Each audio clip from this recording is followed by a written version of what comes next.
Hey everybody, welcome back to Visual Novel Book Club. I'm your pal Slowbeef. With me, of course, my good friend Polahoko. Hey ya. Devious Vacuum. I got owned, folks. Turbo C. Hi.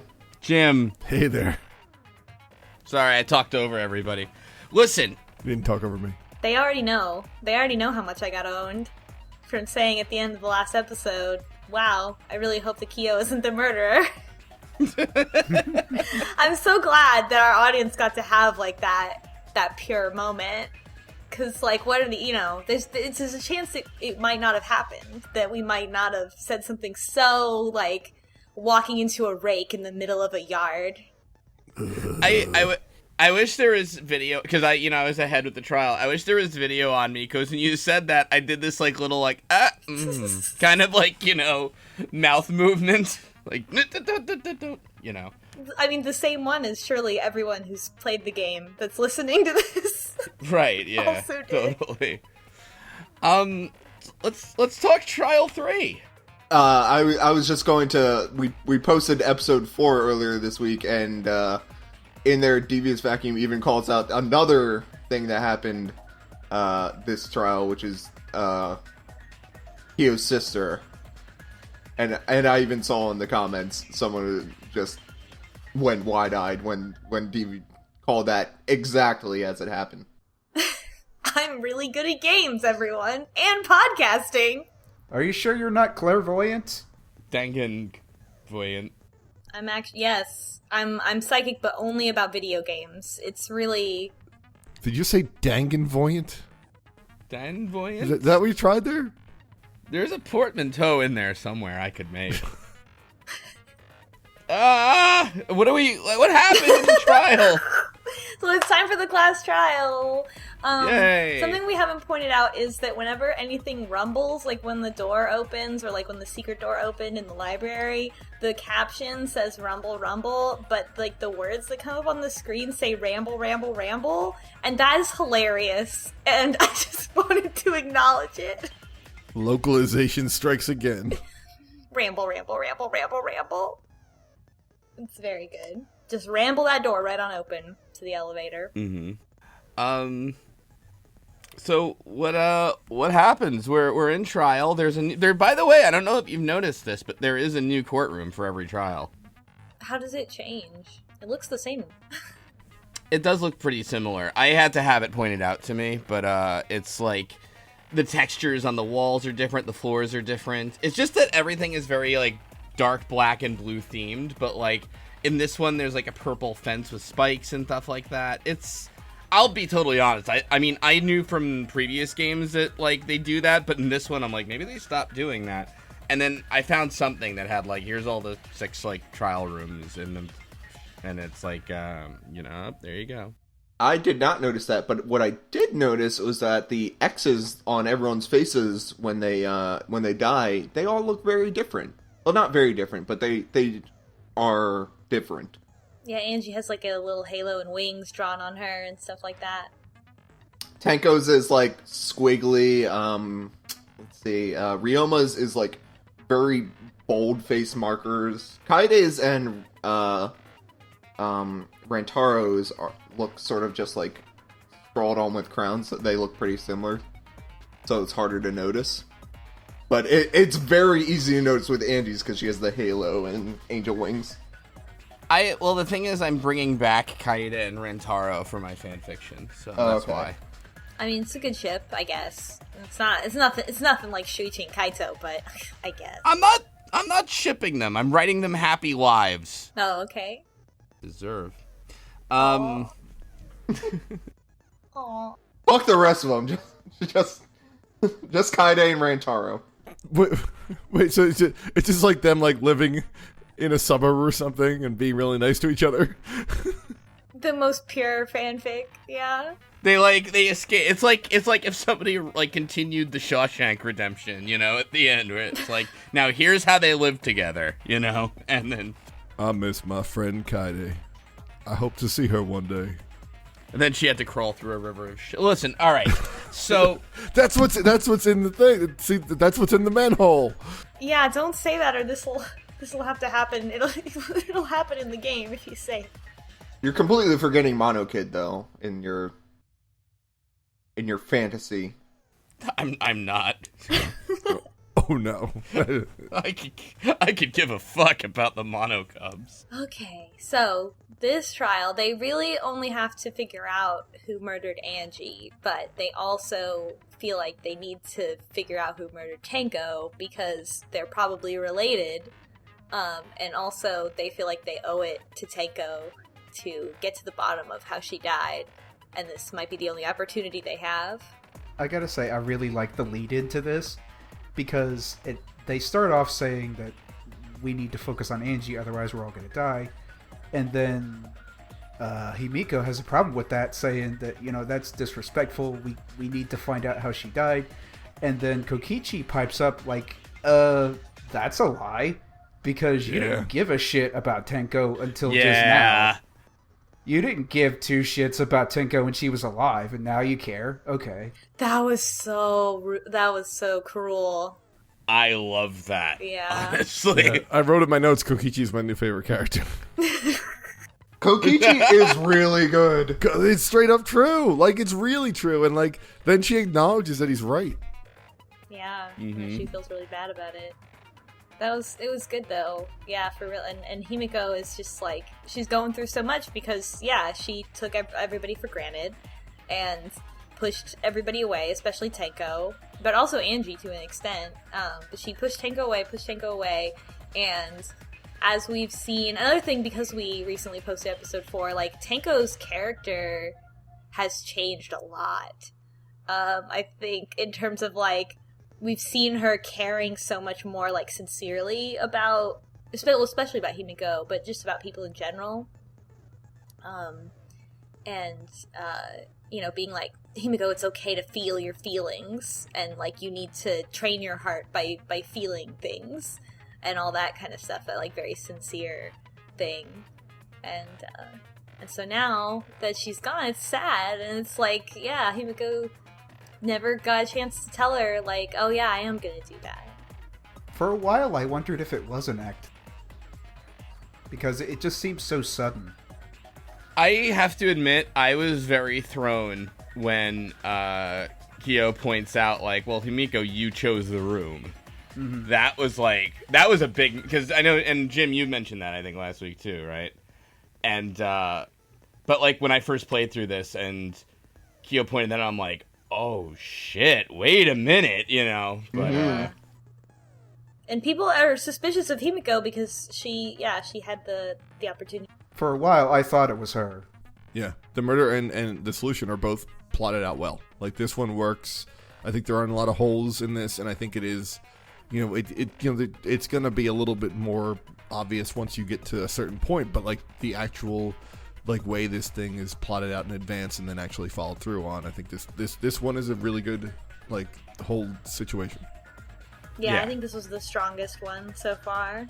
And it's great because the whole key to this is pretty much Tenko's murder. If Tenko's murder didn't happen, Angie's murderer would have just gotten away with it. Because they sort of, like, said, oh, because they wouldn't have found the blood in the ghost room. Yeah, there's too many clues that get revealed, yep. I will say, I think I might have liked this, well, and this is just kind of like a little exploration, if Kyo killed Tenko, but someone else killed Angie, and they were almost like two parallel murders, and then you have to live with Kyo knowing he's a murderer. Yeah, we talked about this in the end of the last episode too. It would be a really interesting path to go down in terms of, like, the story and right. How do you deal with that? And also, like, the reason Kyo got, like, I think the reason why this is, like, so well executed and everything, and, like, well planned is because Kyo's killed less than 100, but a lot of people. Substantially more than 0. So, I mean, I don't know how many people Kirumi had actually killed. It seemed like maybe not actually that many she actually killed. Can I, by the way, can I just interrupt for what I think is my second favorite part of this whole trial, right? At the first nonstop debate, where Tsugumi kind of brings up the fact that, like, I think the resurrected Rantaro killed everyone. Yeah, and I think that's then, like, yeah. That's her very first thing. Like, because the very first thing you have to shoot down is, no, the Necromonocon's still here and you needed to burn it to resurrect someone. But she says that, and the very next thing is Kaido going, no! Fucking Kaido. He's still afraid of ghosts. I was really hoping that, like, that would sort of be the case. Like, someone was actually brought back, and, like, the chapter title is, like, Transfer Student from Beyond the Grave, and I was, like, sort of hoping that it actually would. And Monokuma, even is at the end of this, is just like, no, this would have actually brought someone back if you actually had done it. But So, chapter's over, so I'm taking my ball and going home. but the problem with that is if you can bring someone back, then suddenly it's like, how does that work, and what happens to the jeopardy of the killing game? Yeah. Yeah, because it completely negates it. It means, like, there's no consequence to this, so you might as well kill somebody, you can bring them back. Right. But yeah, like, how does that one-up work? Are they not really dead, or are they cloned, or whatever? And if it's something like they're cloned or whatever, then it's like, well, you could, yeah, exactly, you could just bring anybody back. Or maybe Monokuma brings them back, but it's not really them. Like, it's kind of a genie trick. A robot, or, like, just a corpse with a hat on or something. Or just like a zombie with no brain, just the body. Yeah. Wishmaster would do some bullshit like that. Please write that down, because that's the name of the episode. Yeah. Wishmaster would pull some bullshit like that. Yes. Yeah, BS. All right, there you go. It's real good. So yeah, what interesting things, before we kind of get to the final reveal, I guess. So they start to talk about Angie, but then We started off with the final reveal. yeah, like, to talk about interesting details of it. Yeah. So the one thing I really liked was the lock, how the lock worked, and I think that like we kind of figured it out beforehand because we saw the gold leaf on there, and we kind of knew from the clue. But the idea of, hey, it's after curfew, you have a ton of time to get this to work, and, like, you could literally just set it up, let them spin, which will give you multiple attempts for the lock to click, and wait out, and then if it doesn't work the first time, just, adjust the body, do it again. Like, that was a really clever way to lock the door, because you could just, through trial and error, actually get that to work. And that's a good. I actually really like that they brought up the trial and error, considering the past 2 times that murder happened in this game. It required a lot of things to go extremely right the first time. Right. Yep. Yeah. No, I totally agree. Yeah, I think that's what makes it a better story this time, because it's like there's all these little things of like he made sure that he had enough time in case something didn't go right. I feel bad in a way because this was actually a pretty good murder plan that got ruined by just Angie walking in. And I was like, shit, I gotta kill her. Yeah. You know what I mean? Like, granted, he could have aborted the plan at that point. Just been like, oh, hey, I was just sawing, and then, all right, give up. I also thought it was super neat, because, like, the entire time that I was trying to figure out the murder was, like, I went with the idea that Andrew was killed inside her ultimate lab.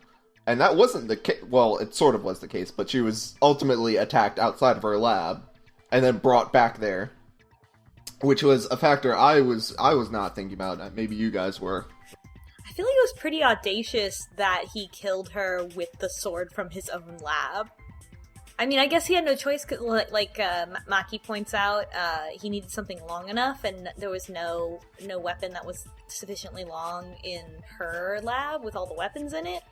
But I don't know, it just seems, it's like, hey, it's me. It's from my lab. I got the murder weapon. Well, again, he had a saw, so I don't know why he didn't use that.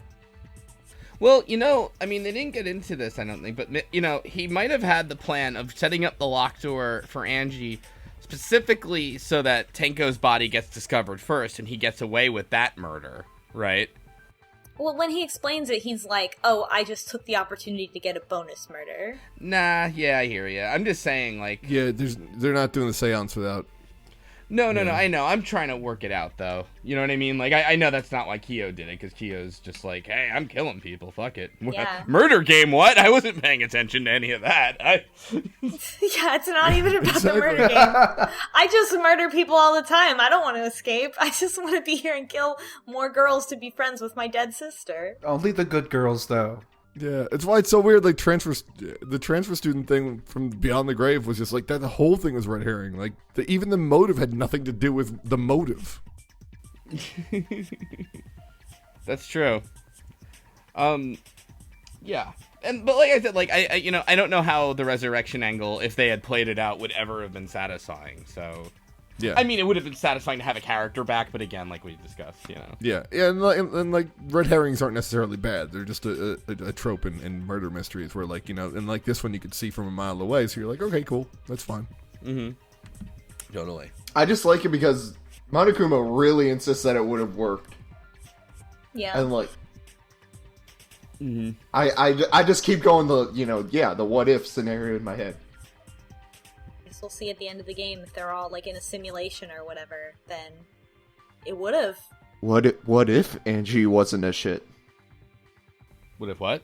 What if Angie wasn't a shit? What if Angie was a better character? Let's not go too crazy now. Okay. Let's talk about exactly how Tenko was killed. Did anybody have any idea that is how it was accomplished? Nope. No. I did not at all. I thought that it was just going to be like, oh, he reached his hand up. Someone in the last session said something sort of similar, at least with the sickle pointing downward. Yeah, I forget who. Through the grate. But definitely not the sort of seesaw thing. By the way, seesaw, fucking awful Hangman Gambit. Yes. Yeah, I'm to be totally real. I now have a spoiler-free like walkthrough thing open in another window now, just in case I like really get stuck on these things, because I really don't want to sit there and be like, "The fuck is this?" Like they really should just give you the first letter or something. Seesaw wasn't too bad because a lot of the letters. Yeah, a lot of the letters is like 5 of them, so it's just like guess until you get something right. Yeah. But correct me if I'm wrong, it wasn't really seesaw. It was like seesaw method or something like that. Yeah, Yeah, there was Oh. another word which did Yeah. not need to be there. It should have just No. been seesaw. Yeah, I think it was like seesaw effect. Yeah, that's what it was, and I think that's what threw me off too, because there was a lot of E's and F's. I'm like, what is going on here? And you could just said seesaw. That would have gotten it across. Oh yeah, and so I'm actually going through a class trial playthrough on YouTube right now, just to say. And then also Miu totally nuts during this. Oh, yeah, God, I almost screenshotted it, but I was like, I don't know if I can, in my heart. Our 2 favorite characters, Kokichi and Miu. Can you remind? It's what, yeah, Kokichi calls her a cum dumpster, and she, like, orgasms and is like, finally, somebody called me a cum dumpster! What the hell is up with Kokichi? Like, these last couple trials, he's had a real dirty mouth. Especially towards Miu. Oh, I feel like he's calling her out. Like, he's trying to call her out by using her own language back at her to, like, maybe to get her to stop. Either to get her to stop or to give her what she wants. But, like, not in like a flirtatious way. I have a feeling Miu wouldn't put up with it unless she was into it. I honestly, I don't know. It might be a flirtatious. Yeah. Kokichi, I see it as Kokichi is just a character that goes intentionally against the grain, where everyone else would be like, "Hey, Miu, that's weird." He absolutely just directly insults her. And he just tries things randomly. So, like, at one point he was just like, I'm just gonna lean into this and see what happens. I'm sure, right? Yeah, I think he's trickster character. Oh, isn't like when sorry, I played this a while ago, so I'm going a little bit off memory. But when people accuse him of being because of the lockpicking, doesn't he just sort of says lean yes. into it and like, you got me? I'm the murderer. Yeah, and then they're when they are like, no, it couldn't possibly have been you. Why did you do that? And he was like, because I wanted to see, because whoever the murderer was should have like jumped on me and been like, yeah, it's him. I was reading that differently. I was sort of expecting Kokichi's plan to be like, yeah, I'm the murderer. No, that can't be right, because I'm the one that killed. Oh, shit, you got me, Kokichi.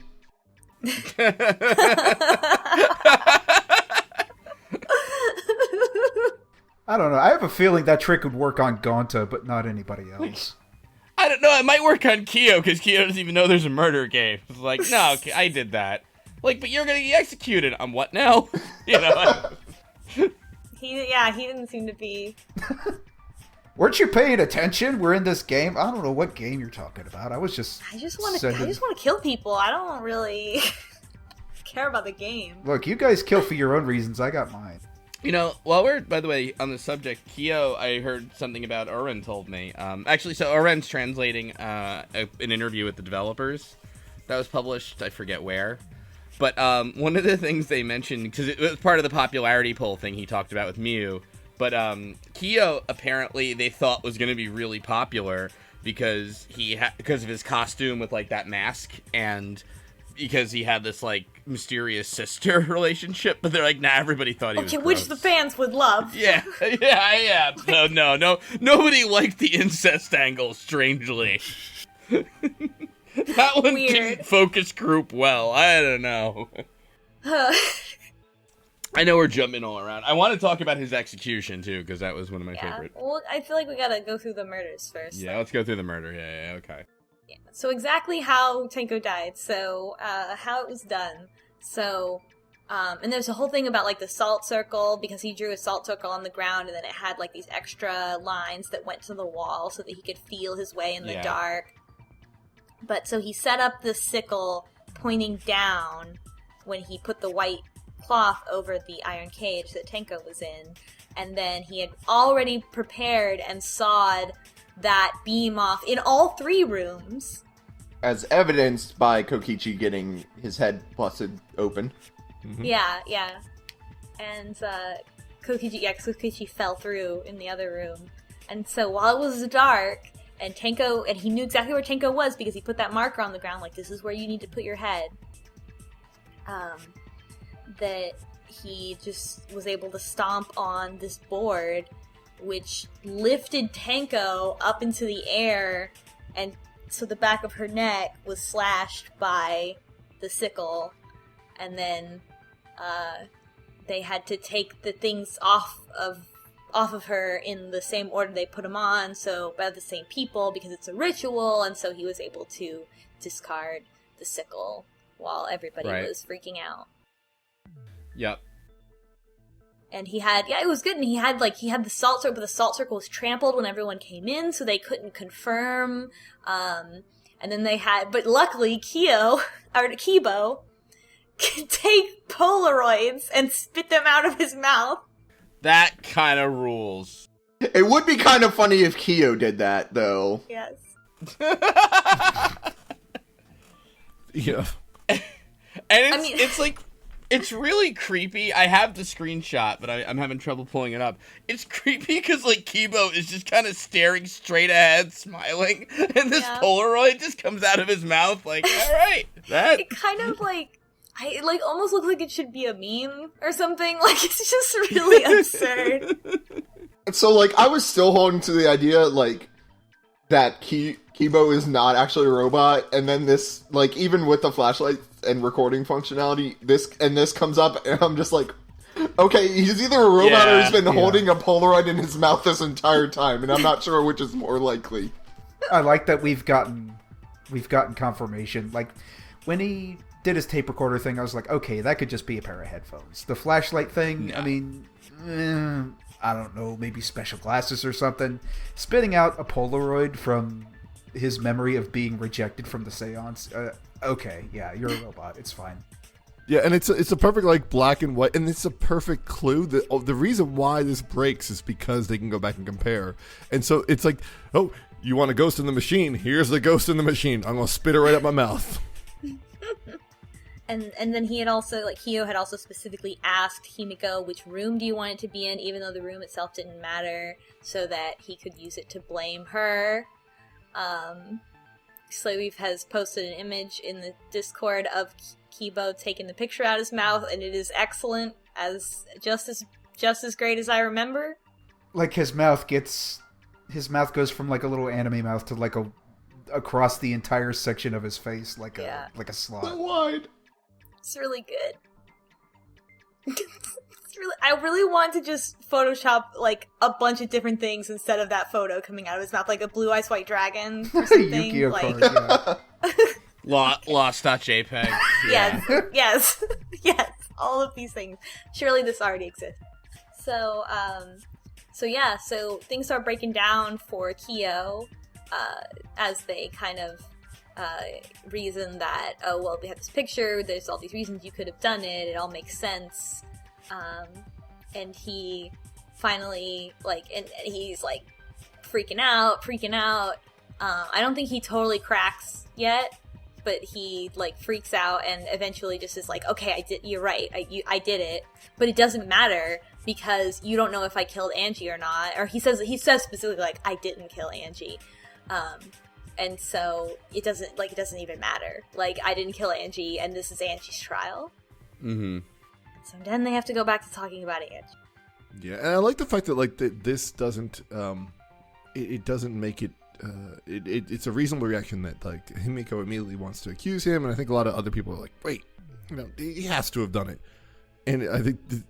Yeah, you killed one person, you probably killed the other one. And the only response really is like, hey, hold on a second, we gotta be totally sure. And they're like, no, you can't, but no, we'll just be totally sure before we all risk our lives. Yeah, because if they're wrong... Like, no, I get he's a murderer, but this is a little bit more higher stakes. And we have a whole debate where we split into teams and yell at each other about whether or not we're gonna vote now or not. And I thought it was interesting that when it splits into teams, like, there's significantly fewer people who are arguing for us not voting right now, and so on their side there's just the dead people pictures are also there. Like, they don't do anything, they're just, like, there to make it even on each side. So that was a weird thing. But yeah, they decide to keep going and go through. We have to look at all the evidence, the whole investigation. God, Shuichi's such a nerd. And so I guess then we want to talk about... Well, what do you know? Kyo's sawing his little trap and Angie wanders in. He really wanted to do the seance, you guys. He had it all planned out. It was so perfect. Yeah, there was like a couple of ways he could have just been like, yeah, nah, forget. All right, fine, I killed Angie. I guess we're not going to do the seesaw thing. You know, but no, I respect the fact that he was just like, I fucking came up with this awesome plan. I don't give a shit. We are doing it, you know? Yeah, because he's just trying to kill a bunch of people. He's not trying to win the game. He just wants to kill a bunch of people. But it also seems like maybe his explanation is a part of it that eventually comes forward, but, like, most of it probably is just like, no, but this plan was so good. I'm not letting this plan go down. It's like a Seinfeld episode. Like, no, the plan's staying, Jerry. The plan is staying. Him and his sister are talking, and they're like, no, the plan. It switches back and forth. Yeah, it's good. Like, his sister, like, does the Elaine push, like, it doesn't even count anymore! He's just by himself in a room. I still like Kyo. After this, I have to talk about all the times I hang out with it. Nah, not me. Not me. And you want to be my mass murderer. And you want to be my sister. Oh, but That's a different anime. That's a different several animes. So Kyo was setting up his trap in the seance room, and Angie, and the key thing about the Necronomicon not being burned is that Angie didn't have a light. So she was like, oh, I'll go get a candle, which was the closest source of burning from where she was, in the seance room. And so when she did that, she walked in on Kyo preparing his trap, and he had no other option, I guess, because he still wanted to do it, than to just pick up a big ol' heavy board and smack her in the head with it. I mean, it does fuck up his plan, because then it's like, who did this during the seance? And Angie would be like, I think I saw Kyo sawing through the floor. Yeah. He would not have been able to kill someone through that method. See, it's this part where, like, a lot of luck comes into it, because if he hadn't been sawing in the room, or if he hadn't gotten through that floorboard, he wouldn't have the weapon to just bash her across the head. He would have probably had to go with the saw, and, like, blood would have gotten everywhere, so that wouldn't have worked. And then, when he actually did the trick, he had bad luck of the draw, because if he had gotten a room that didn't have the bloodstain on the underside of it, then he would have gotten away with it. The only reason he got caught is because Himiko picked the room that Angie was killed in. But he also fucked up, because when he hit Angie, she did bleed. He tried to stop that with duct tape, and he left the duct tape on Angie when he... Yeah, it was a tiny piece when he finally killed her. And because of the locked room trick, even if he remembered it later, he couldn't get back in and get rid of that evidence. Yeah. Mm-hmm. Although they put out a weird thing, which is like they say, Shuichi says at one point, even if they had realized it was too late because the door was locked. It's like, well, you're going to realize when you're outside the door? You'd probably realize when you're inside the room still. You'd think, right? Yeah. It'd just be like... Or just like, wait a fucking minute. Oh, no! Like, womp, womp, womp. Like you see the tear marks in the tape or something? I mean, like that, come on. Well, to be fair, though, that's not... Kyo had the really good plan for Tenko, but this Angie thing was just like a last minute, like, I gotta throw something together here. Locked room. Hold on, let me get my katana. Like, he left the tape in there, but then he hung up all the wax figures for some reason. It's like, well, I need the one wax figure to lock the door, but then the other three I'll just hang up because it looks cool, I guess. I don't know. How do these people do this and then like they're just totally wide awake for the trial next day? Like, if you stay up all fucking night hanging wax figures? Well, probably the adrenaline from just having killed two people and trying to get away with it. But wait, then you have a busy day ahead of you the next day because you got to do a seance to kill someone else. They're 16. They're 16-year-olds. They can stay up all night. They don't care. Oh, that's true. And you gotta pretend to investigate your own murder the next day and be like, interesting that this door was locked. Am I misremembering, or doesn't Kyo, like, even during the trial seem to kind of go why didn't the seance work? Yeah, he still says that whole line, yeah. He was very much on that, yeah. Yeah. That was a good misdirection, too, because I'm like, oh, Kyo. Yeah. Silly, innocent Kyo, we're worried about the murders now. Like... But even then, that sort of leads to, like, them being like, well, the chalk circle was drawn wrong. Well, not chalk, salt circle, whatever, was drawn wrong. Yeah.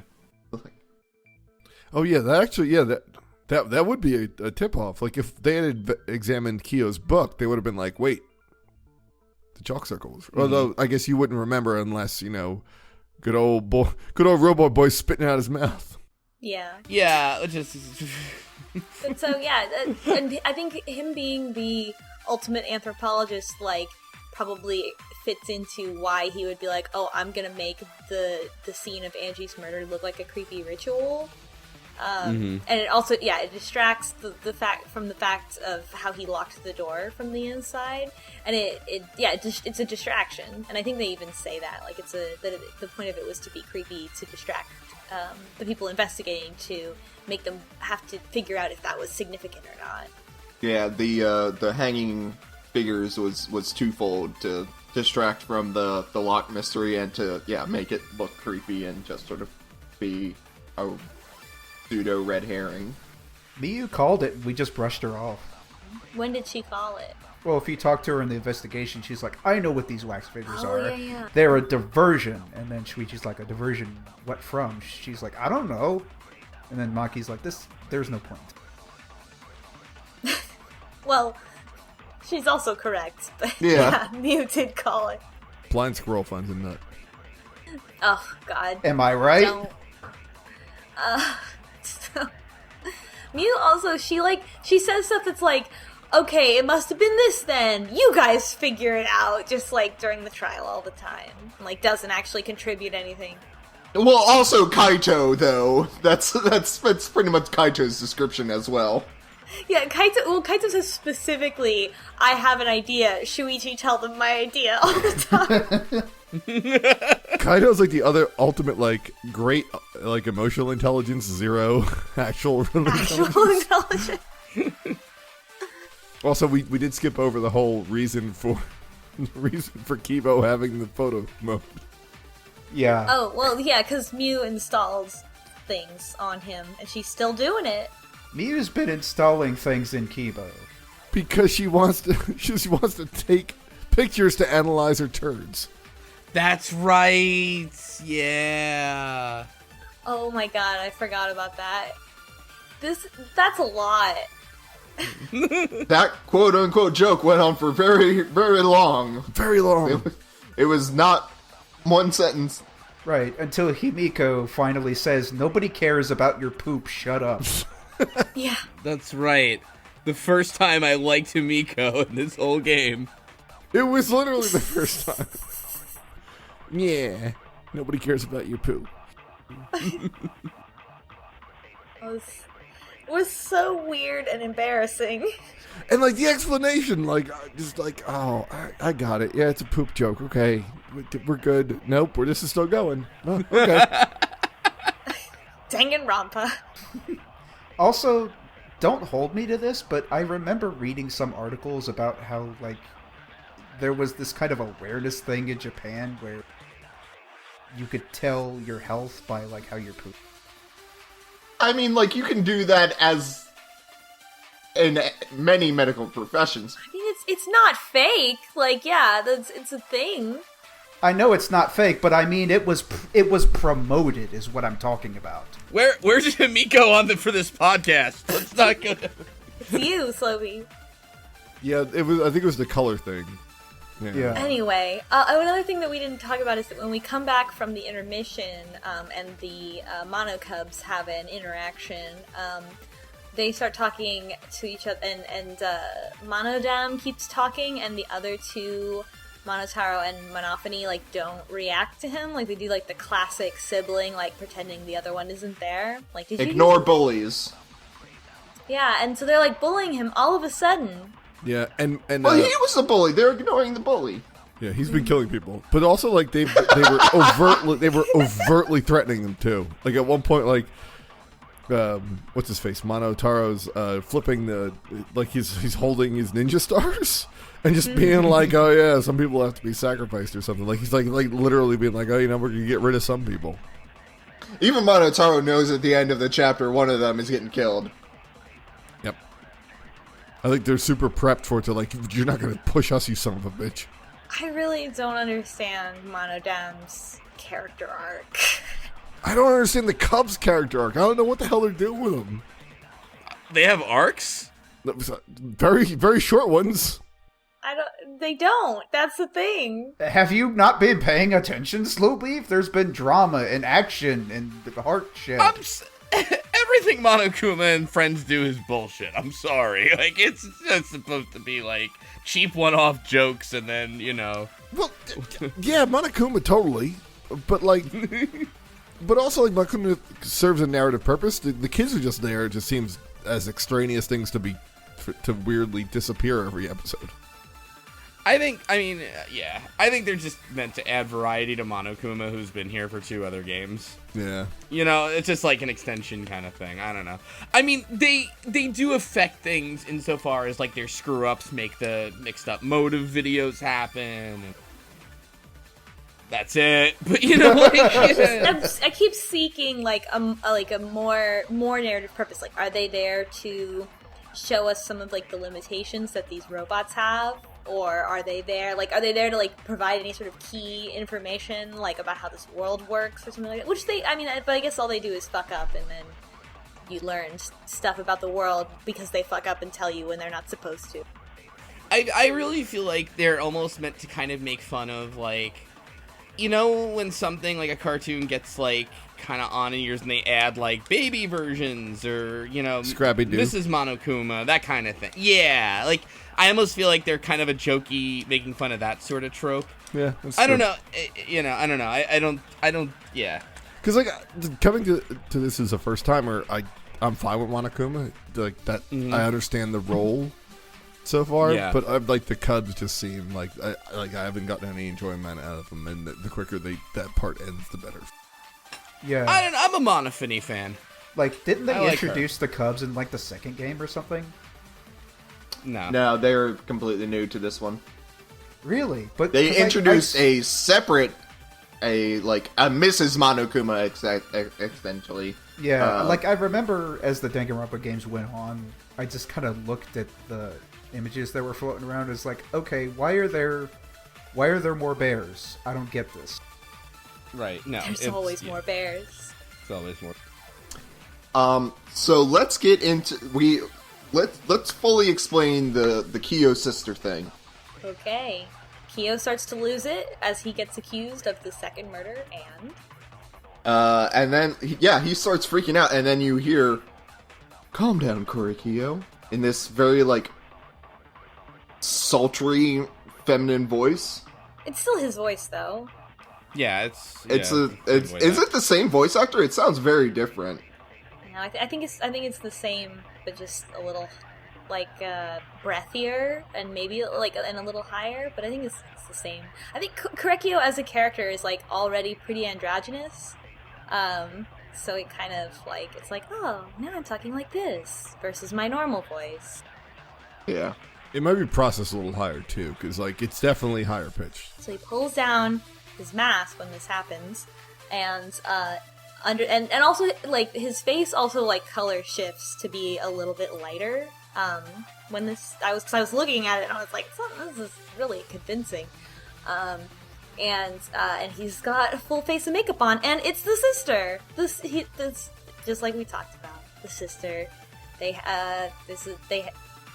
inhabit the same body, or he has split personality, or he has some kind of thing where he believes that his sister's ghost is with him and talking to him and telling him to kill people. Yeah. And so he switches back and forth physically by putting the mask on and off between him and his sister. And like we were talking about before the podcast, as soon as this happened, I was ready for something really fucked up to happen, something really transphobic, and the game did not do that. The game, they were surprised that he was wearing lipstick under a mask, but that was it. They weren't like, ew, a girl.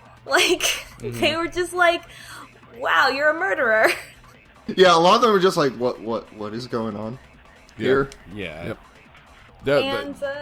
And especially because then he explains that his relationship with his sister was not just close, but that they had, that it was incest. A forbidden love. Yeah, and especially in that case, it was that's the fucked up thing. And I was like, oh, thank God. They're also the characters don't even really respond to that though. They're still so what? Yeah. They don't even say that's fucked up, Kyo. Yeah, Kyo, my dude, You fucked your sister and now she lives in your body? Okay. It was they all thought it was too sensitive. They're like, listen, man, you're a murderer. We ain't touching the other shit. Just, what? I mean, he's gonna die, do we really want to get into this, everyone? This is what they all feel. Do we want to make it weird? Shuichi's let's just back up. You killed Angie, right? Let's just vote, everybody. Don't worry about good it. enough. Get out of here.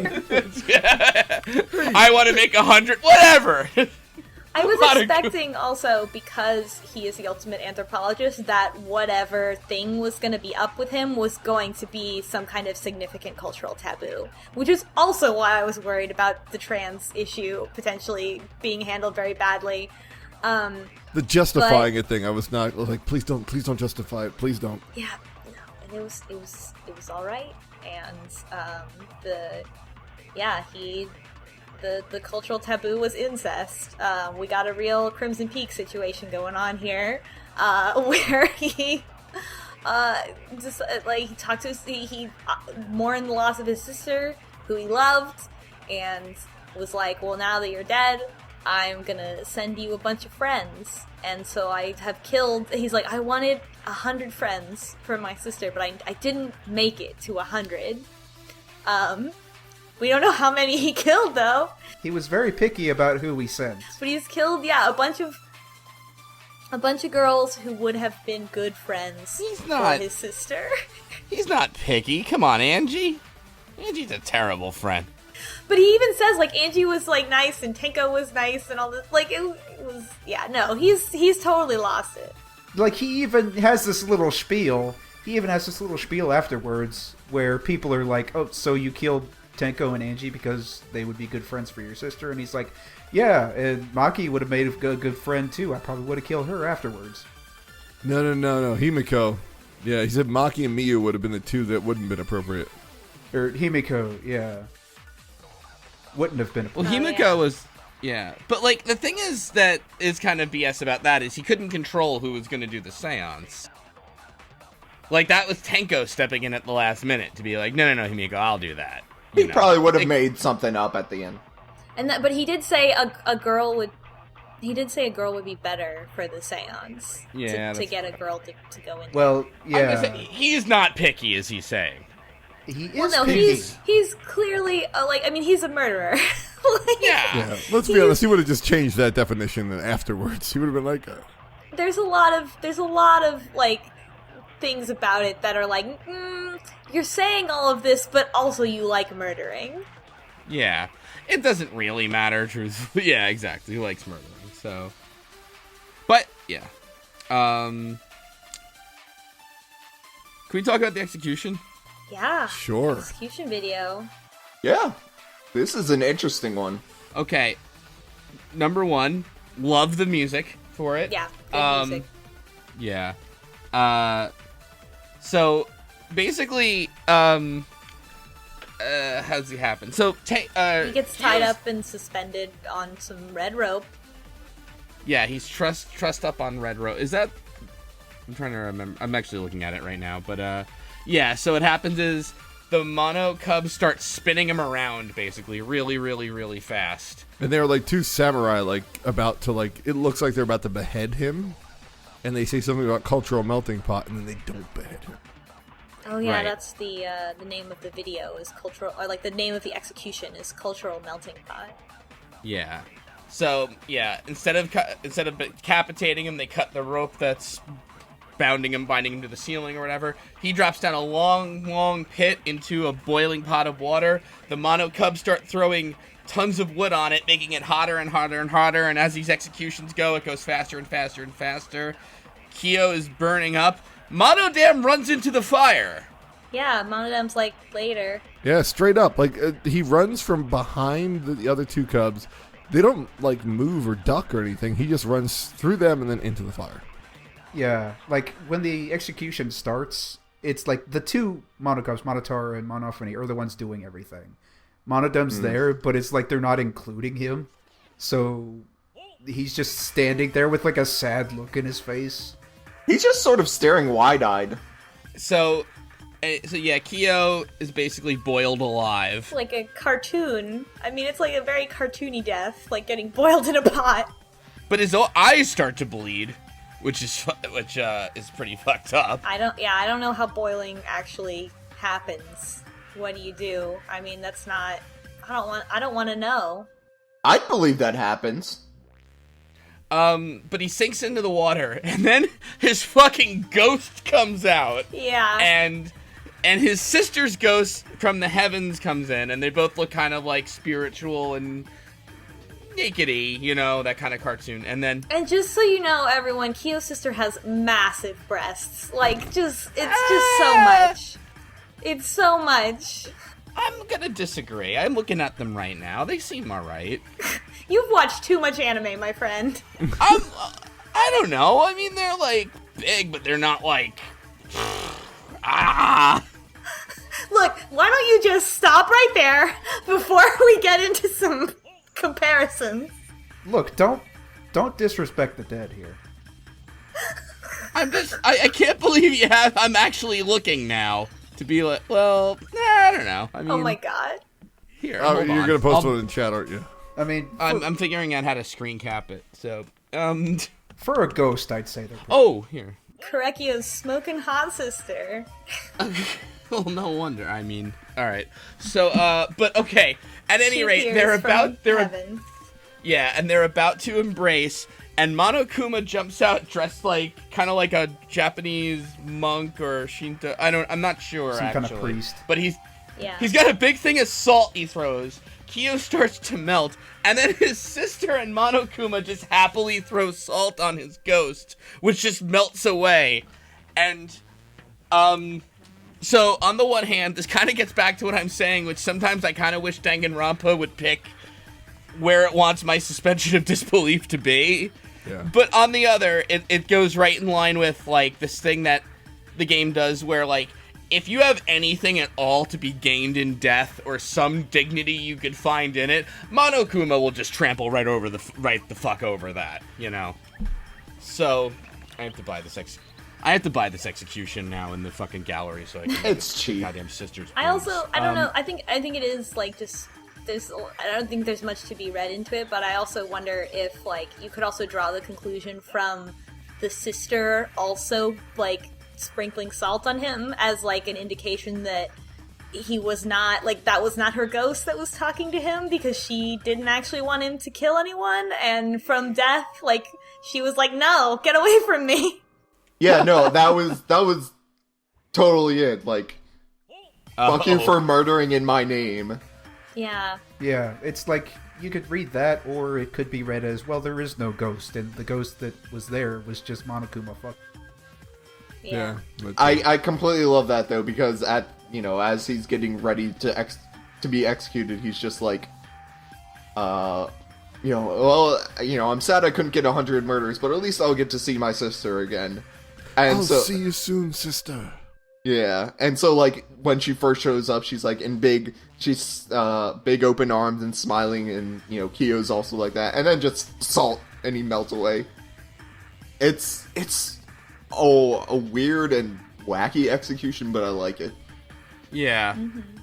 I typically, don't like the sort of, like, executions where it's like, that, like, what is anybody watching, or how does Monokuma control his ghost or something, but I thought that was really good. I liked it. I feel like the ending is kind of funny, like, no matter what, like, it's kind of funny, and it kind of, like, matches the tone of the rest of the game, because there's, like, a moment where I'm like, ha, get wrecked.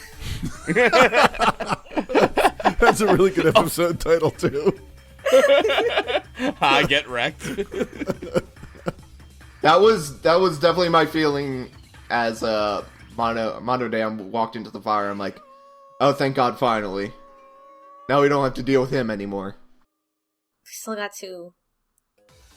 Which Mono Cub do you think is going to be the next one who dies? There's probably no way it's Monophony. Monophony. Oh, you think it is Monophony? I think it is I think Monophony. she's been like doing this, making a real effort to like seem like she's the weakest one. Yeah, I think she's going to kill Monotaro. That's what I think. Yeah. I think, because Monotaro's the red of the group, he has to stay alive, or at least that's what they're making you want to think. But, yeah, it's Monophony is the leader of the bunch. Yeah, but I wanted to say, we forgot, at the very end, after his ghost melts away, you get this picture of just Monokuma and the ghost hanging out on a roof, and there's a big full moon. Yep. I just posted it in chat. Also, I want to point out that Monokuma's dish of salt has the word salt written on it, which I didn't notice either, but it's a nice touch. In case you don't know. So then the execution is over. Everybody goes their separate ways. Does anybody say anything at the end? I don't think so. I think they're just like, well, that was fucked up.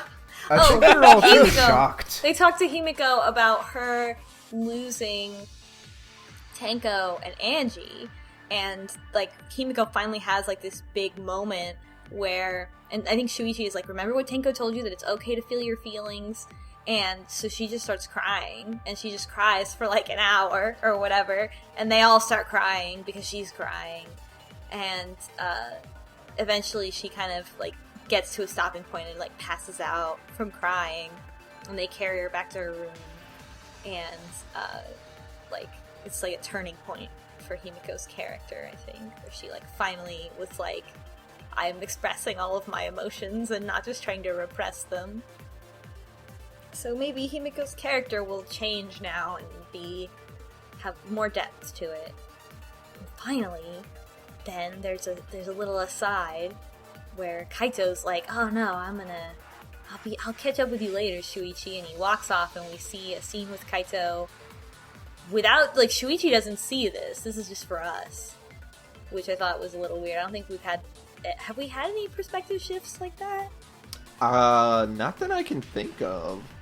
Yeah, so we have like a little aside, and Kaito is like coughing, and it's like he actually is sick, and he coughs blood into his hand and is like, no, I can't die now. I haven't even gotten to go to space. So like, is Kaito terminally ill? Is that the impression that we're supposed to get from this? I think totally. I think Yeah. And then Neil deGrasse Tyson comes up. You're already in space. Earth is in space. And then Monokuma throws salt on him and he melts. And also, it seems like Kaito was faking before. Like, he may have been faking his scaredness to cover up his illness. Yeah. Kaito, please don't let darkness enter your heart. But like again, this is gonna run up into the rules of like if Kaito has cancer and he dies from those complications, like there's no murderer then, and like would they allow that to happen, or would they? I would like to see Monokuma try and execute cancer. Yes. Like, it'd be really wacky. Like, he shrinks himself down and goes into the body. Like inner space, or like what's? I was thinking he would force Cancer to play piano first. Can't see our faces over the magic of podcasting. Yeah, my guess is like Kaito's gonna have some kind of noble death, where like either he commits a pseudo murder, like because it's a guilty victim, to like spare them and make it obvious, like at the end. I could see that. Man, this sucks. He's like, I'm gonna die anyway, so I just wanted this person to not. No, I think The that real mastermind. If he dies, I think he's gonna die by himself, because we've just seen we had a murder with one murderer and two victims, meaning if the game carries on like this, we're going to have an odd number of people. So, if he died alone, that would balance it back out. Also, because I googled it while we were talking, when Monokuma's wearing the outfit, it's for Kanoshi, which is the person who maintains the Shinto shrine and is responsible for like leading the worship for Kami. So, and also during the trial, even like Maki brought up the possibility of suicide. So it's not just us that have been thinking like, how does this handled? Like the characters themselves are also bringing this up of like, what if you die for a different reason that's not being murdered by somebody else? And we don't know. We'll find out later, I guess, if it becomes relevant. Generally, the answer in other games with weird shit comes up is Monokuma's like, look, I don't know, I'm gonna make something up to handle this. You know, that's kind of where it goes. I'm playing this whole murder thing by ear. It's not like Yeah. I've had other games to get ready for this. That's not what Oren said to us in chat, though. He said it's whoever did the action is guilty, not the intent. Right, yeah. Yeah. Like, if you hire Maki to kill somebody, or whatever, then Maki's the murderer. Or if you trick her. But... Right, it was to discourage accomplices, because you could be the guy that just helps the murder, but you don't get any credit. And one thing, by the way, they do bring up in the first game as a rule also, which I guess is that, it's not really a rule, but Monokuma just says, like, an accomplice has nothing to gain. Which is, like, something that you could just figure out from the rules of the killing game anyway. Like, there's no reason to help someone do a murder, because you'll die too. Totally. You know. And also, like, Yeah. are you going to try to help them cover up their own murder? Because why would you do that? You're going to die. But like, if you're someone like Ryoma, that might make sense. Well, I think the best. I was thinking about this on my ride home from school today, and I was thinking what you could do is you could help someone else almost kill someone, think they killed them, then you finish the job, but everybody else figures out the other person's almost murder, right? Oh, and then the almost murderer also thinks that they killed them. Yeah. Right. That's how I would survive Danganronpa. Checkmate. By almost making someone murder you? No power friendship for you. Let somebody else do all the work and they just swoosh in at the last minute. And Steal their finish it. kill. Like a real gamer. Yes, that's kind of what Kyo does in a way, but to himself. Because he, like, knocks out Angie, but then he stabs her to finish her off. And it's like, no, I get, all right, yeah, that wouldn't work, but whatever. One thing that I kind of wished happened with Kyo is at first he was reacting so much like, I didn't kill Angie, what are you talking about? Like, that kind of thing. I was really hoping that the sister killed Angie and he didn't know that, right? That he switched over and killed her that way so that he himself did not know. I thought that would have been a cool twist. It's a lie! But what would have Monokuma done? Like, we could ask questions to him all day. It's like, well, what if aliens come down and possess you and you kill somebody? What happens then? If you're gonna run a killing game, you really have to think about the edge cases. Let's talk about Kyo. Did anybody date him or go out for free time with him? Oh yeah, I got to friendship level 4 with Kyo. Whoa! Did Kyo bring up his sister? No, he alludes to her, but, like, in a way that made it sort of obvious to me, but I don't know if... What'd you give Kyo? What's Kyo like? He likes... Hold on. He likes... one thing that he likes is the black wig, which I thought was interesting. I wonder if his hair is real. I guess so, because his ghost has long hair, too. He likes the monkey's paw. Of course. He likes he likes the Book of the Blackened. He likes the 46 Moves game. I don't know. He likes that pillow that makes you happy or whatever. The pillow that's like, oh, you have good dreams, but also you age or whatever. I don't remember. And he likes stuff that's like some normal stuff, like the cake, and then also like the stuff that you would expect, like the monkey's paw. Everybody loves the cake, though. The cake keeps coming up. Cake's great. Yeah. Is really the lesson here. So let's see. The first time you hang out with him, basically he just gives you a lecture about anthropology every time that you talk to him. And so like the first time you talk to him, he's like, oh well, there's he's like explaining what anthropology is to Shuichi, and Shuichi's like doesn't get it because he's a teen, and so it's a very simplified explanation, and he's like, there's all kinds of different like things that are common between cultures, or things that are different between cultures but are called the same thing. And he says, Shuichi, what do you think of when I say the word kappa? No. And the answer that I wanted to give was not on that list. So I went with my second choice, which is the Japanese mythological creature that like lives in a river. It looks like a frog, kind of, with a lily pad on his head, I guess. I don't know. He's got a hole in his head for water. That's Yeah. right. You can kill him by getting him to bow. Trick him to bow, yeah. And then there was like, there's like an aside that Shuichi has like talking to Kyo that's like, oh, Rantaro said that Kyo was trustworthy at some point, and it was like, oh well, maybe he is, like maybe this is like a setup. He looks like a murderer, but he's actually not. But then Rintaro got killed by the most unlikely bowling ball gizmo trick. He's not the smartest. yeah, I mean, it's kind of a chump, yeah. Still, I'm upset about that bowling ball. Like, for all the other, like, accommodations, like, somebody, like Kyo made. Like, that was so freaking random. Like, come on. Like, the books are definitely going to make the ball roll that way. Come on. Reptar just stuck his head in the ball return at a bowling alley. That's all it is. Oh no. Also, you could hear that stuff rolling down. Like, you did a big old ball rolling down on books. You're hearing boom, boom, boom, boom, boom, boom, boom. We've been through it. Everybody's already mad. Everybody's already mad at us for not appreciating it enough, so we know. Sorry. I'm not sorry at all. Y'all keep being mad in the comments. It's okay. No, we're never sorry on Visual Novel Book Club. Nope.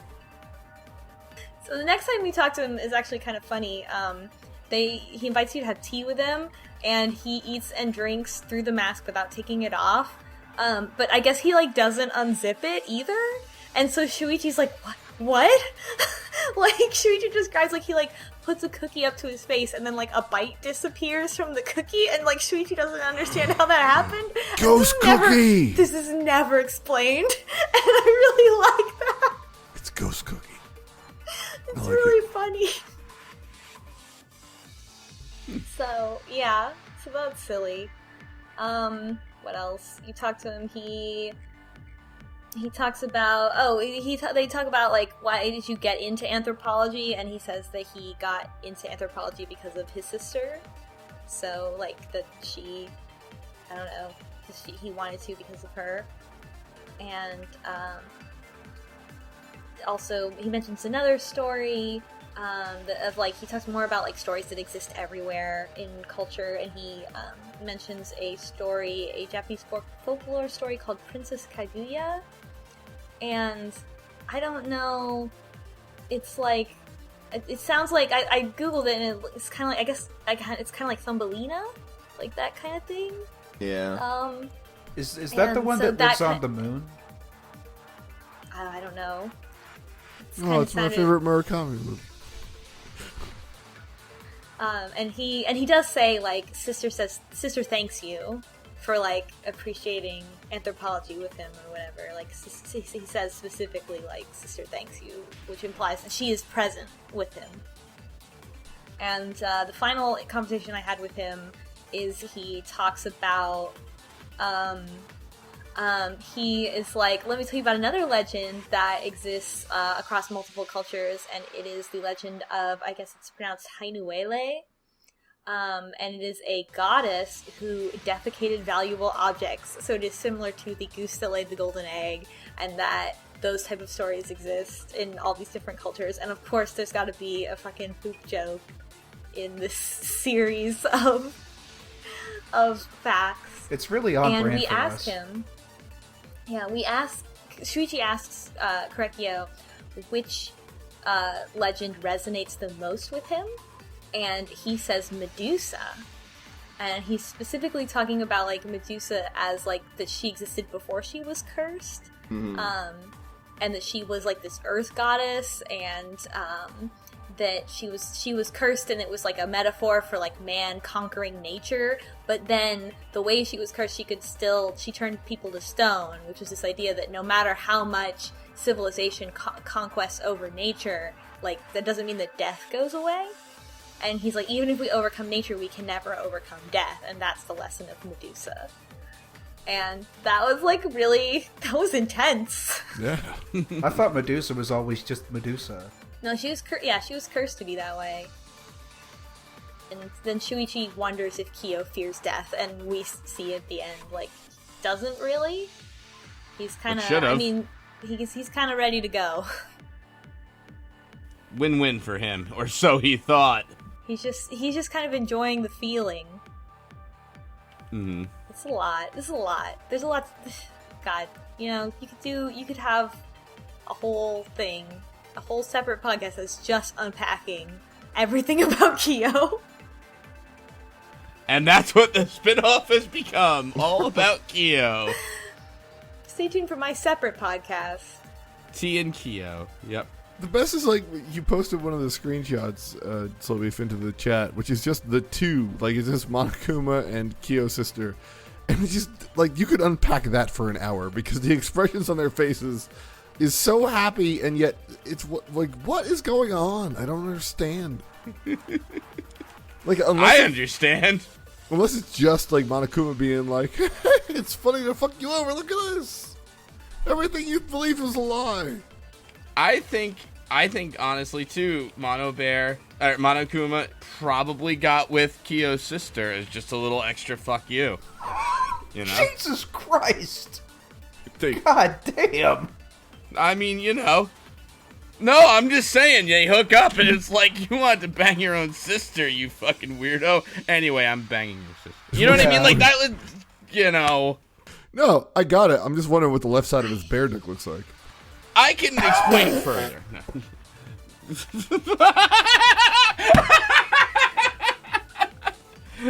Can Monokuma fuck? Is that where we are? Is it half down the middle or what? It's definitely half down the middle, first of all. Corkscrew. But also, corkscrew. can Monokuma even fuck? I don't know. Do robots have tits? I mean, he had those damn it. kids. Stop talking about your poop. I thought I had the title this week, and now can Monokuma even fuck? Do robots have dicks? That's really what we've been trying to figure out this whole time, isn't it? The whole game. DRHD does not make a good title. Dr. Hard Drive. God damn it, Jim! You made me think about Monokuma's dick. God damn. Well, so has our audience. Thanks, everyone. Next Thanks. time, please read Next time. Chapter 4. Please read up on Better Pot. No. Yeah, alright, so, was Chapter 3, like, all the way through investigation too long, or what? Or was this too short? You want me to split it up? How do you want it? Do you want it more like Chapters 1 and 2 were, or do you want it like Chapter 3 was?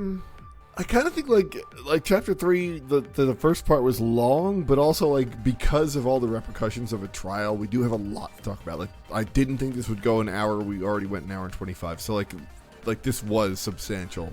I think we could, that's a good split in terms of discussing things, because whenever you have the trial, you're going to talk about all the other stuff associated with it. Yeah, right? In that case, Chapter 4, go to trial. And one last thing.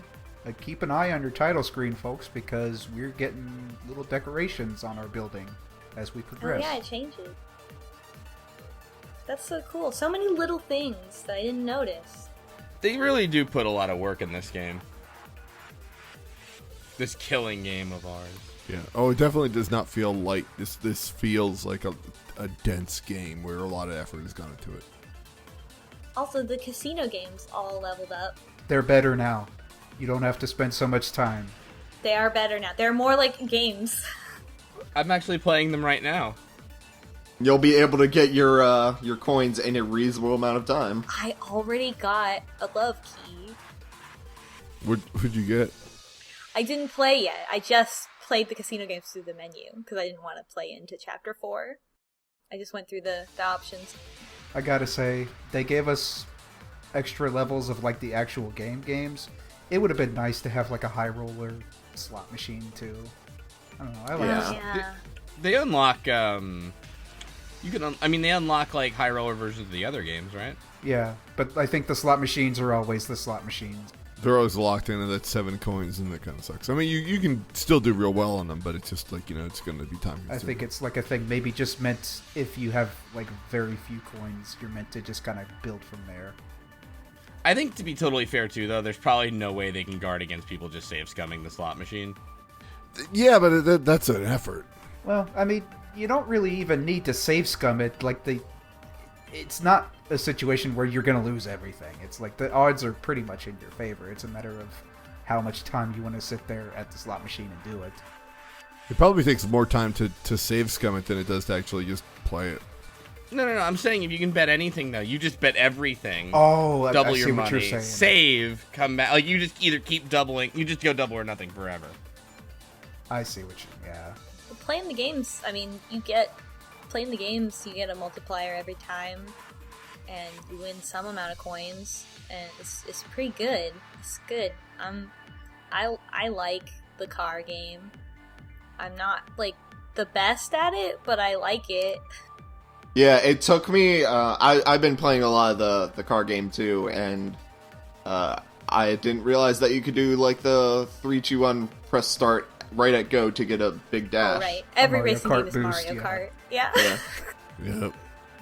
But the game I'm best at is the fishing game. I can do that so fast, S rank every time. So I was like, well, I guess Yeah. I'll just do that then. Cannot do that. I can only do the card game. I'm doing Treasure Hunter Monolith right now. I like that one. See, I still haven't figured out the rules to that. I just kind of do it when we have like when it's mandatory in the trials. And I'm just like, I'm still kind of figuring this out. Yeah, playing the casino version helped me figure it out a lot better. And it also has 1, 2, 3 in the game version instead of just the colors, and it makes like a lot more sense because it's like, oh, 1 will go to 2, 2 will go to 3, and 3 will go to 1. Yeah, that does make sense. Yeah. Yeah, because it's all about knowing, like, anticipating the change, and like I just keep forgetting which one it is. So No, it's like totally literally weird. I just don't care enough to do it. So I'm just like I'm not gonna take the time to. I memorize just this. look kind of like for big groups. Yeah, during the class trial, it's not really even a big deal because when you've got like the 1 square left over, you have You to just break use it. that There's extra like a thing, time. yeah. Yep. There's a time penalty, but it's like 3 seconds. It's like who cares? Yeah. That's why. Yeah, that's exactly why. And like I've played the actual casino game like twice, and was just like, whatever, I'll move on. Card game is still great. Card game. Card game is okay. I enjoy card game. Yeah. I wish that it had thinking time in it. That would really round out the full experience for me. But oh well. I only have a few moments where I can enjoy thinking time. Well, just wait till we unlock the Hangman's Gambit casino machine. Fuck off! I hate that game. Well, that's the fishing one, and it makes a lot more sense when it's fish. Oh, that's true. Yeah, it's right. But also, like, just the idea of like you can memorize where the things are you need is like way easier when it's not like a bunch of different When it's letters. Yeah, or when it's just color. Yeah, exactly. Yeah. Yep. I really I wish they had more confidence in nonstop debate because I think nonstop debate itself is fun enough. that Nonstop you debate didn't is need really any- fun. Yeah, Yep. it totally works. I don't know why they had to kind of go I don't know. All these kids today, their video games, they're gonna get bored of trial. You know what I mean? It's like no. Oh, speaking of the casino, since I got a bunch of coins in the casino before this trial, so that I could buy some skills, and I bought the skill that claims to make the rhythm game easier, and it actually was. So I would recommend that. It still was not perfect, but it was much more. I was able to use the rhythm a lot more, and I didn't feel the same is this not calibrated properly feeling that I had before. Also, we kind of glossed over that there was something special that happened with the argument armament this time. Apparently, maybe they're going to pull something new out with each one, but in this one, it's like Kyo has this attack where some of our prompts we can't see them. Oh yeah, you can't see the timing. Yeah. Which is great because we were already having problems with the timing. And I haven't failed one yet on normal. It's not really hard, but it's just why can't I hit the thing at the time it should hit? I'm seeing it, I'm hearing it, and it's still not hitting. Ugh. Yeah. I also got skills that increase your heart and your star, your focus and your influence, the maximum amount from the casino, and that's so much. That's it's such a huge increase. It's there's no way you could ever fail. What's the one? I got one that makes you get a machine gun silencer pretty much, and I like that a lot. Yeah, rapid fire silencer. That helps me. The one I really like is the one where actually there's a couple. There's laser beam or something where it makes your tooth bullets go faster. Yeah, I And tried then that one. That there's- was really nice. And then there's another one that makes the reticles stop shaking because I was having some problems in the first trial hitting the words. And those Yeah. things, it's pretty easy to access those things. Even in the first trial, I think there was some stuff that was available, so... Yeah, Yeah. The skills in the casino are not very expensive. You can get them. And like they don't make this difficult. Like this is not a hard game. They like it's not like even when it's minorly annoying. Like it's not hard. It's just like okay, yeah. Yeah, I don't know if I'm like, I don't know. I feel like the necessity to like stat out your build before you start the trial is like okay, fine. But in terms of like, I don't know if I guess it's a little bit of a self-imposed difficulty level because it's so easy then to sort of get around it in the specific way that you're struggling with. Yeah, So I mean, don't know. they're Right, not totally. huge effects on the trials. Like, they're kind of little things. But yeah, if you wanted to go super hard mode, you could just not equip anything. But also like there's like Take off my limiters. and like a lot of stuff I get stuck on is not stuff that really needs to be like toned down in the like the equipment phase. Like it's just like this one was kind of dumb. Like they kept moving it like this one phrase was too far to the side, and I had to just like try 3 times before I could time it right. Yeah, there are a couple things. Just a couple things where it's like, I feel like the things I struggle with are like points in the like reasoning where it seems so like it's like too straightforward, and it's like why do we need to like drill down into this and like pick out a piece of evidence? Like isn't that obvious? And then I get sort of tripped up because I'm like, what are they trying? Are they trying to prove something more complicated than that? Like what is that? And so every once in a while something like that'll happen, and I'll be confused about like what they're getting at. Because the thing they're getting at is, like, super obvious. Yeah, it's totally true, and like that held me up for the first like 2 trials, and this last one was like, nope, most obvious one. Yep, there you go, that works. Yeah, it's definitely, but it kind of like breaks the flow, which is a shame. So I feel like as I go through the trial, I really like can follow the flow of the discussion, and then there will be like 1 or 2 things that kind of break that flow. Which is a little frustrating because I really like that feeling of like being able to follow, even if the questions are really easy, just being able to sort of follow the line of discussion. Yeah, I think Phoenix Wright does that better than this does. I really think also that some cases you'll have a better time with, because with this one, I really did not know anything. Like, I had some theories, but as those started getting broken down, I was like, well, I really don't know who could have done this now. So you're kind of learning with the characters. Whereas if you're in a trial where you've pretty much figured it out, you kind of maybe think ahead, and then you have trouble with some of the more obvious stuff. I don't know, does that make sense?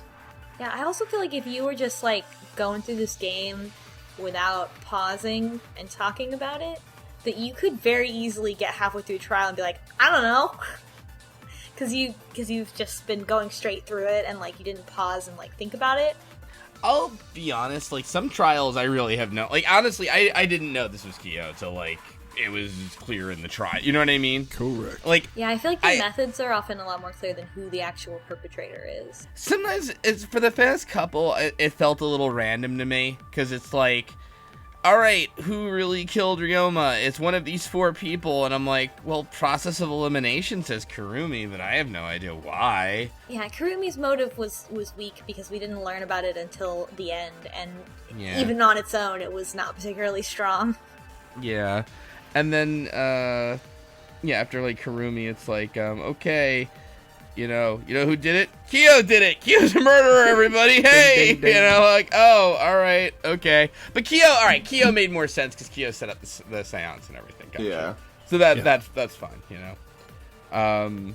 So I guess I don't know, but either way, my point was just that like going into it, I'm like, I don't know who did it, I'm like kind of interested to know how this worked, you know, that kind of thing. But There hasn't been like a really emotionally charged, I don't think, murder of the past, like this, and you know, we had Kaede, and it was like this big like, oh, she had this reason and all this stuff, and but the other 2 are kind of like very selfish and like easily sort of separated out from the rest of the group, and we haven't had like a big emotional like, you wronged me so I'm gonna kill you type Yeah. of thing, and that's what I'm really looking forward to. I'm gonna guess at some point we're gonna have some sort of like moral gray area murder where it's like maybe it was in self-defense or something. Yeah. And I think just the idea of like there was definitely some dramatic tension introduced last chapter, with the idea of like everyone who worshipped Atua sort of distancing themselves and trying to control the situation. And I think now like that kind of dynamic is probably going to repeat itself. At least we're going to get some more like motivation past just these bears are trying to kill us. So I'm looking forward to that. Yeah, it could have been a lot messier. Like, it could have been like, yeah, Tenko killed Angie. But and they talk about it, but it's like, Himiko's like, Tenko would never do that. Honestly, can I share what I was thinking before the trial started getting underway?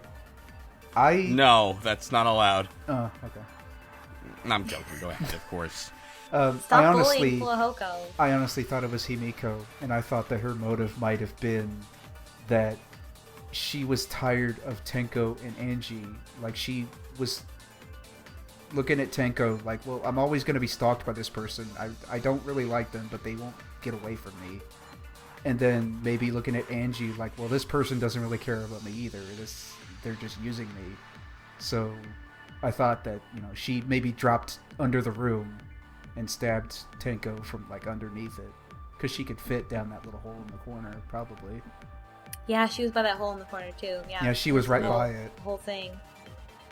Yep. I don't know. That would have been cool. Do we want to talk at all about like our final judgments on Angie and Tenko? I feel like Angie was the same.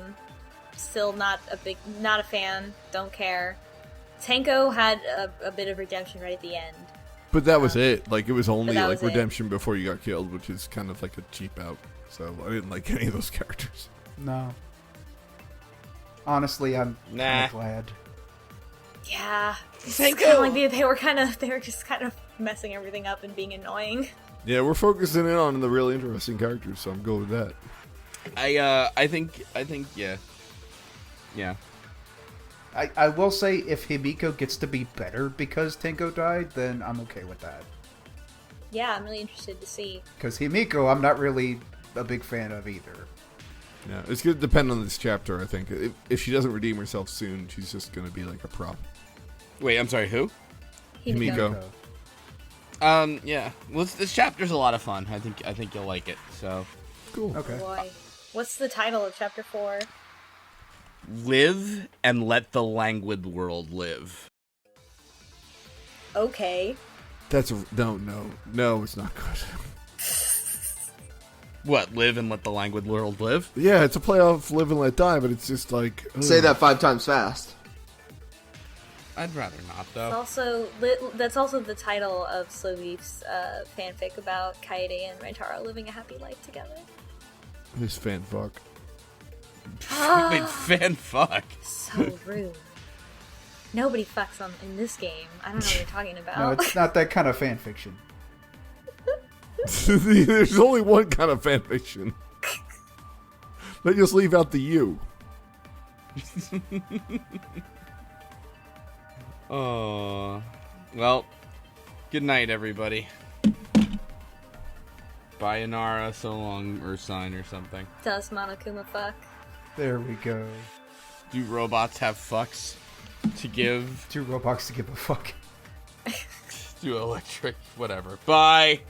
See ya.